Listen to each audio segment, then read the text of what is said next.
Olá, telespectador da TV UFSC, seja bem-vindo a mais uma edição do UFSC Entrevista. Hoje nós vamos discutir um pouco sobre o que foi a ditadura militar e os respingos dela hoje em dia, tendo em vista algumas das manifestações que ocorreram no primeiro final de semana de novembro, pedindo impeachment da presidente reeleita e também a intervenção, a volta da intervenção militar no Brasil. Para isso estamos recebendo um dos maiores repórteres da atualidade, também da época da ditadura militar brasileira, Luiz Cláudio Cunha, e um dos maiores defensores do trabalho preciso e correto do jornalismo. Luiz, muito obrigado pela sua presença no UFSC Entrevista, é realmente uma honra recebê-lo no programa. A honra é toda minha pelo convite de vocês. O Luiz Cláudio Cunha esteve aqui em Florianópolis participando da 13ª Semana do Jornalismo da Universidade Federal de Santa Catarina. Primeiro, Luiz, você é bastante reconhecido por um livro em especial que você fez, uma publicação, foi uma série de reportagens sobre o sequestro dos uruguaios. Para o nosso público, o que foi essa série de reportagens que você fez?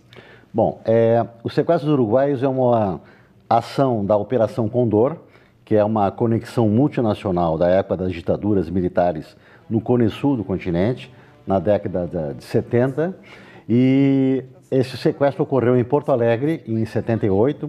Eu fui testemunha involuntária do sequestro, porque eu atendi um chamado anônimo, fui no local, no apartamento eu fui preso por homens armados que já mantinham detida ali uma ativista uruguaia, Lilian Celiberti, que depois foi sequestrada e levada para o Uruguai, junto com Nivecindo Rodrigues Dias e os dois filhos dela, Camilo e Francesca.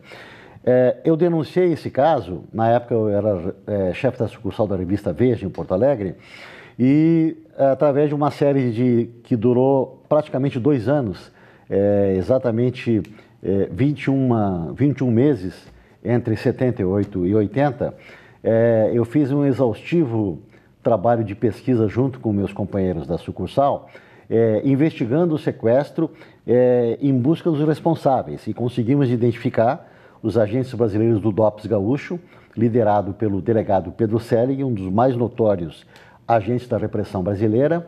Eles acabaram sentando no banco dos réus, que é uma novidade no Brasil.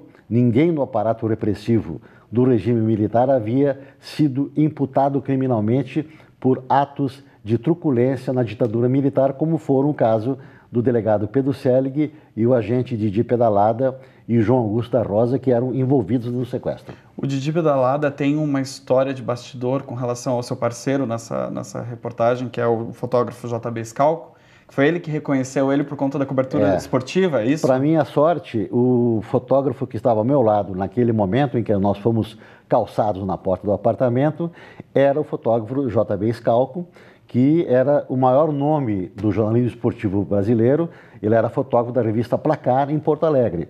E ele estava na porta quando a porta foi escancarada e 2 homens apontaram armas para a nossa cabeça, e quem apontava para o Scalco era justamente o agente Orandir Portassi Lucas, conhecido como Didi Pedalada. Tinha jogado no Internacional, no Cruzeiro, depois jogou no interior gaúcho e era agente do DOPS.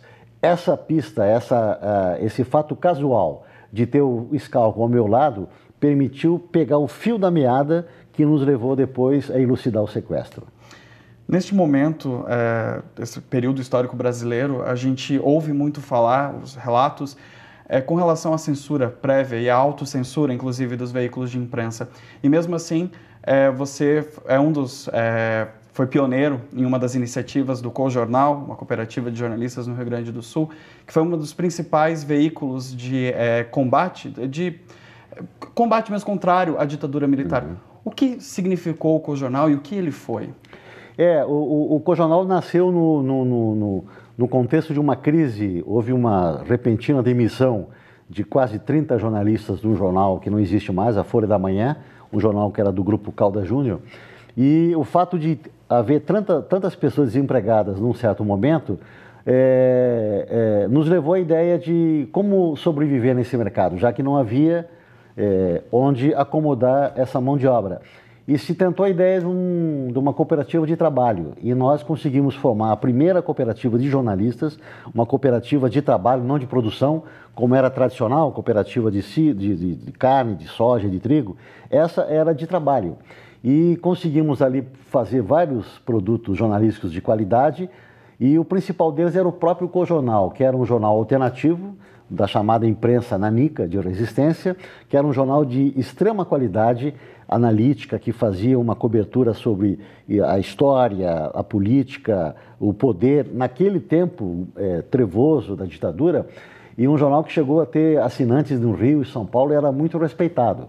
E como todo órgão que incomoda o poder, ele acabou sendo fechado pela pressão militar, no momento em que o Terceiro Exército, na época, o Comando Militar do Sul hoje, chamou os anunciantes, os poucos que nós tínhamos no Cojornal, e determinou que eles não fizessem mais anúncios no jornal sob a acusação de que era um jornal comunista. Uma tremenda bobagem. Mas isso nos levou à inanição, o jornal acabou definhando, mas a ideia embrionária de uma cooperativa é uma ideia poderosa que continua no ar. É sempre uma alternativa viável para qualquer grupo de jornalista que pense em fazer alguma coisa de forma independente, trabalhando de forma coletiva. Na palestra que você deu para o curso de jornalismo, para os interessados na temática de investigação, jornalismo investigativo, você comentou que essa proposta, ela teve outras 2 tentativas de cooperativas no Brasil. Quais foram? Foram uma em Londrina, Paraná, e outra em Natal, no Rio Grande do Norte. Mas também não duraram muito tempo. Acho que duraram menos tempo do que o Cojornal. O Cojornal foi uma experiência mais prolongada no tempo e mostrou pelo sucesso e pela repercussão do seu trabalho que é uma alternativa, uma hipótese viável, ainda mais no mercado desse tão espremido, tão estreito como nós temos, em que a imprensa tradicional está em crise por conta do advento da internet, que deixou os empresários do setor um pouco confusos em relação à manutenção e à preservação dos seus espaços. Luiz Cláudio Cunha, a gente vai continuar conversando sobre essa temática, principalmente sobre a função atual do jornalismo e até um pouco essa defesa da legitimação da profissão. No próximo bloco, a gente vai fazer uma pausa para o nosso telespectador poder tomar uma água, beleza? Obrigado. Você aí de casa, continue com a gente.